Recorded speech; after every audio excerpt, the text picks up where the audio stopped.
اعوذ باللہ من الشیطان الرجیم بسم اللہ الرحمن الرحیم۔ حضرت سلمان فارسی رضی اللہ تعالیٰ عنہ سے یہ روایت ہے،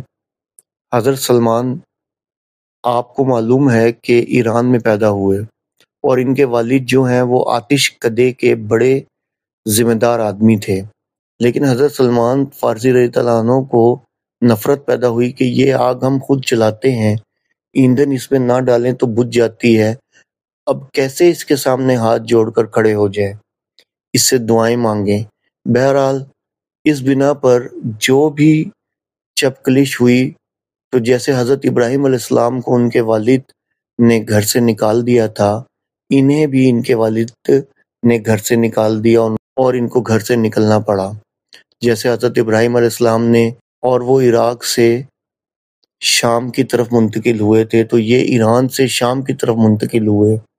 وہاں جا کر انہوں نے عیسائیت کا مذہب اختیار کیا، راہبوں کے پاس رہے، آخری راہب جس کے پاس تھے زیر تربیت اور تعلیم تھے۔ تو جب اس کے انتقال کا وقت آیا تو انہوں نے کہا کہ مجھے تو ابھی تشفی نہیں ہوئی، پورے عرصے میں آپ نے مجھے بہت کچھ سکھایا، بہت کچھ سمجھایا اور میں نے آپ سے بہت کچھ فیض حاصل کیا، لیکن ابھی تو مجھے تشفی نہیں ہوئی، اب آپ کا انتقال ہو رہا ہے، میں آپ کے بعد کس کے پاس جاؤں؟ تب انہوں نے کہا میرا علم مجھے بتاتا ہے کہ نبی آخر الزماں حضرت محمد صلی اللہ علیہ وآلہ وسلم کا ظہور اور قریب ہے اور وہ جنوب میں کھجوروں کی سرزمین میں ہوگا، تو تم جاؤ، ٹرائی یور لک، جاؤ دیکھو شاید قسمت تمہیں ان کے قدموں میں پہنچا دے۔ تو وہ وہاں سے روانہ ہوئے، ایک قافلے کے ساتھ قافلے پر ڈاکوؤں نے حملہ کیا، انہیں پکڑ کر غلام بنا لیا، غلام بنا کر بیچ دیا، لیکن یہ دیکھیں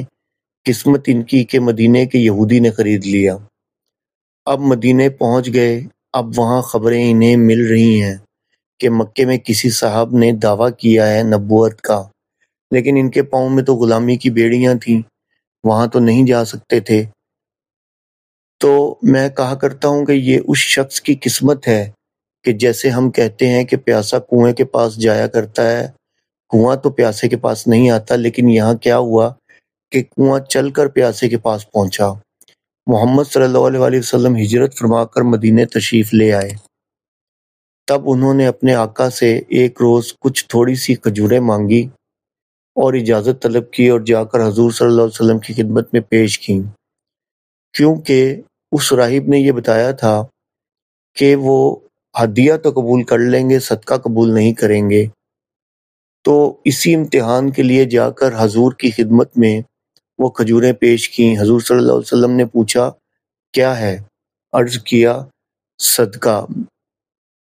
تو نبی پاک صلی اللہ علیہ وسلم نے فرمایا میں صدقہ قبول نہیں کرتا، یہ غرباء کا حق ہے، ان کو دے دو۔ پھر کچھ عرصے بعد پھر کچھ کھجوریں لی ہوں گی اپنے آقا سے، پھر پہنچے، پھر جب حضور نے پوچھا کیا ہے، عرض کیا کہ یہ ہدیہ ہے، آپ صلی اللہ علیہ وآلہ وسلم نے فرمایا ہاں ٹھیک ہے، ہدیہ میں قبول کرتا ہوں۔ تو فوراً قدموں میں گر گئے، ایمان لے آئے، اور ان کا معاملہ جو ہے یہ بھی جان لیجئے کہ یہ فقراء صحابہ میں سے تھے، جو کوئی کام نہیں کرتے تھے، ہمہ وقت حضور صلی اللہ علیہ وسلم کے ساتھ رہنا، اور اس اعتبار سے حضور نے ان کے بارے میں یہ بھی کہا کہ سلمان ہمارے اہل بیت میں شامل ہیں رضی اللہ تعالیٰ عنہ۔